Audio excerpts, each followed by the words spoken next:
વડોદરા જિલ્લા દૂધ ઉત્પાદક સહકારી સંઘ એટલે કે બરોડા ડેરીના આગામી 2.5 વર્ષના વહીવટ માટે પ્રમુખ તરીકે દિનુભાઈ પટેલ ઉર્ફે દિનુ મામા અને ઉપપ્રમુખ તરીકે જીબી સોલંકીની સર્વાનુમતે પુનઃવરણી કરવામાં આવી છે। અંદાજે રૂપિયા 1450 કરોડના વાર્ષિક વહીવટી ધરાવતા આ ડેરીમાં ભાજપ પ્રદેશ મોવડી મંડળના મેન્ડેટ મુજબ રિપીટ થિયરી અપનાવવામાં આવી છે, જેમાં વડોદરા અને છોટાઉદેપુર જિલ્લાના પ્રતિનિધિત્વને ધ્યાનમાં રાખીને આ નિર્ણય લેવાયો।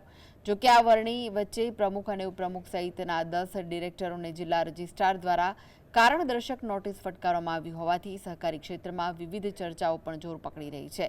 વરણી જાહેર થતાં ડેરી ખાતે ભાજપના આગેવાનો અને કાર્યકરોએ ફૂલહાર પહેરાવી અને મીઠાઈ ખવડાવીને ભવ્ય ઉજવણી કરી હતી। સભ્યો નારાજ નથી, પણ ચૂંટણીની તારીખ નક્કી થાય તો ડિરેક્ટરોએ હાજર રહેવું જોઈએ અને ગાંધીનગરમાં મિટિંગ હોય અને જરૂરી મિટિંગ હોય ત્યારે ધારાસભ્યશ્રીઓ ગાંધીનગર પણ હાજર રહેવું પડે। મારા પર ફોન આવી ગયા બધાના, બધા બોર્ડની સાથે છે।